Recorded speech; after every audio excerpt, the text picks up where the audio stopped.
Para adentrarnos en este tema de la independencia de los datos de los cuales le habló Mili, nos gustaría antes proponerles que pensemos la siguiente situación. Imagínense que somos un grupo de investigadores que estamos interesados en la educación y tenemos la siguiente pregunta. ¿La cantidad de estudiantes que tiene una clase puede influir en lo que es el rendimiento académico de esos estudiantes? Para responder a esta pregunta contamos con este conjunto de datos que tiene estas variables. Por un lado los estudiantes, por otro lado el rendimiento de estos estudiantes dado el puntaje en alguna evaluación, por otro lado la cantidad de estudiantes que hay en el aula en el cual pertenece y también tenemos la provincia en la cual está situado el colegio de pertenencia de ese estudiante. Ahora bien, a este grupo de investigadores, para responder a esta pregunta de si hay una relación entre rendimiento académico y la cantidad de alumnos por aula, les pareció una buena idea utilizar un modelo lineal simple. Bueno, hicieron el modelo en R, en donde pusieron la variable dependiente como rendimiento académico y la variable independiente el tamaño de la clase. Vemos los resultados del modelo y vemos que tiene significancia estadística el tamaño del aula.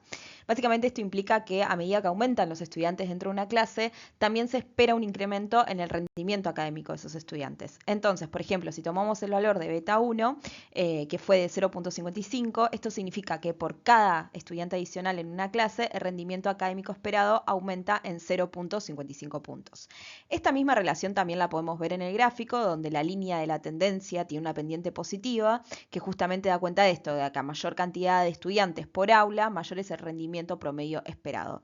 Algo que quizás es contraintuitivo, en el sentido que uno no esperaría naturalmente este tipo de relación. Ahora bien, chequeamos los supuestos del modelo de los que habló Mili y vemos que en principio todo lo que refiere a la normalidad y todo lo que refiere a la varianza parece medianamente razonable. Todo parece razonable, pero nos preguntamos si las observaciones son independientes entre sí. Si volvemos a observar bien los datos, vemos que cada estudiante fue muestrado en escuelas de distintas provincias de Argentina, por ejemplo Neuquén, Tierra del Fuego, Córdoba, entre otras. Entonces podría ocurrir que los datos dentro de cada provincia, por cuestiones de la idiosincrasia de su propio sistema educativo, como por ejemplo diferentes recursos educativos, características socioeconómicas regionales, políticas provinciales educativas, entre otras variables, puede suceder que los datos dentro de cada provincia sean similares entre sí y que sean distintos a los datos de las otras provincias. Entonces vale la pena preguntarnos si hay algún patrón de relación entre estos datos.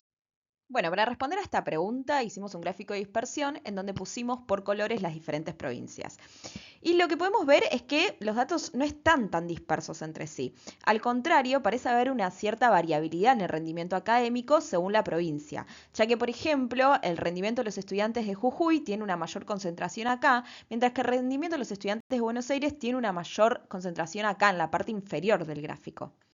Entonces, uno puede sospechar de que hay una relación, dado que los estudiantes de las mismas provincias tienden a tener un rendimiento similar y que es distinto a los estudiantes de otras provincias.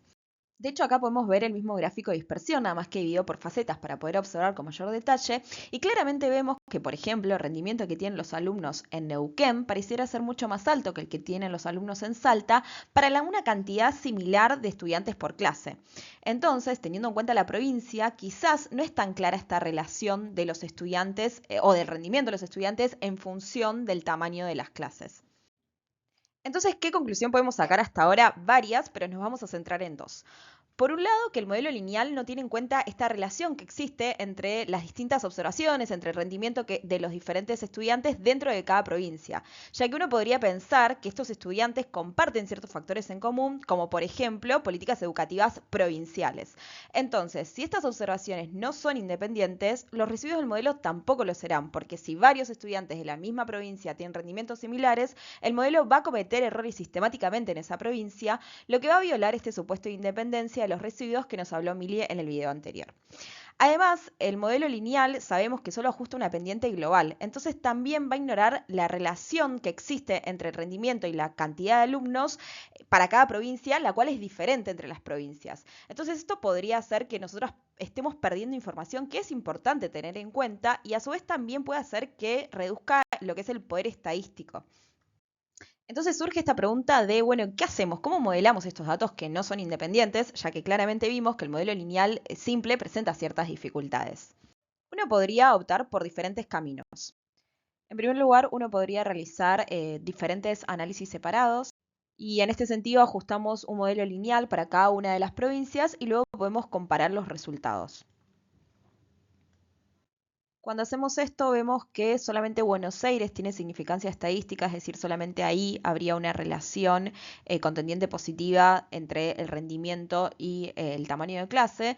Sin embargo, esta forma de proceder tiene algunas limitaciones. En primer lugar, tenemos que estimar el parámetro de la pendiente y la ordenada para cada una de las provincias. Entonces, si tenemos 8 provincias, son, por ejemplo, 16 parámetros. Es más, si tuviéramos ciudades dentro de las provincias, la cosa todavía se complicaría aún más. En segundo lugar, hacer estas cosas reduce el tamaño de la muestra porque dividimos los datos, entonces lo que hace es que perdamos el poder estadístico de tener una muestra mucho más grande. A su vez, esto aumenta el riesgo de cometer errores de tipo 1, es decir, de rechazar falsamente la hipótesis nula por el hecho de estar realizando múltiples comparaciones sin hacer ningún tipo de corrección. Básicamente, los múltiples análisis lo que hace es incrementar la probabilidad de que encontremos relaciones que sean significativas simplemente por azar. Y por último, esta manera de proceder también ignora cualquier efecto compartido, de vuelta, estamos en la misma, cualquier efecto compartido entre provincias, o bien tampoco tiene en cuenta lo que pasa en otra provincia para sacar alguna conclusión de tipo global. Entonces podemos pensar en otra alternativa para modelar estos datos independientes, perdón, que no son independientes, que es poner a las provincias como otra variable explicativa, categórica en este caso, dentro del modelo lineal. Ahora bien, corremos el modelo y vemos que el parámetro de la cantidad de alumnos ya no da significativo. Pero a su vez lo que podemos ver es que al hacer este tipo de modelos estamos estimando un montón de parámetros. Sin embargo, nosotros no estábamos interesados, o el grupo de investigadores no estaba interesado, en estimar o cuantificar cuál es la diferencia de rendimiento de los alumnos para cada provincia. Nuestra pregunta simplemente era saber si la cantidad de estudiantes en una clase afecta el rendimiento académico de los mismos. Entonces, a nosotros no nos interesa saber si eso tiene que ver con la provincia a la cual pertenecen los alumnos. Solo nos interesa la provincia a los fines de controlar la variación que viene dada por cada una de estas provincias. Entonces, nuevamente, esta forma de proceder, de agregar a las provincias como variable explicativa, tiene sus ciertas desventajas. En primer lugar, se desvía del objetivo principal del análisis al centrarse en estimar en estos efectos específicos, como por ejemplo las diferencias entre las provincias, que claramente no eran el interés para la pregunta de investigación que tenía este grupo de gente. Además, y principalmente, cuando usamos efectos fijos, asumimos implícitamente que las observaciones dentro de una misma provincia son independientes. Por lo tanto, sigue sin modelarse esta correlación o esta relación entre las observaciones de los estudiantes dentro de una misma provincia, lo que nuevamente puede generar errores en lo que son los intervalos de confianza o los p-valor obtenidos. Y como ya mencionamos anteriormente, si hay muchísimas provincias, el modelo se vuelve cada vez más complejo porque crece el número de parámetros a estimar. Entonces vimos dos opciones que se desplegaban de alguna manera del modelo lineal para tratar de modelar los datos que no son independientes, las cuales no fueron buenas. Entonces, de vuelta, ¿qué hacemos cuando los datos no son independientes? Bueno, acá es cuando aparecen el tema que nos compete, que son los modelos lineales mixtos. Ahora bien, quizás antes de entrar en lo que son los modelos lineales mixtos, alguno de ustedes puede estar preguntándose o diciendo, che, hace un montón que vienen hablando sobre datos que no son independientes, ¿no? Y que justamente los modelos mixtos son buenos para modelar estos datos. Sin embargo, posiblemente ustedes ya intuyan más o menos qué son justamente datos que no son independientes. Pero la idea un poco ahora es, antes de entrar a lo que es la fórmula del modelo lineal mixto, pensar justamente a qué nos referimos cuando hablamos de datos que no son independientes. Así que Mili se va a encargar en el próximo video de contarles sobre esto.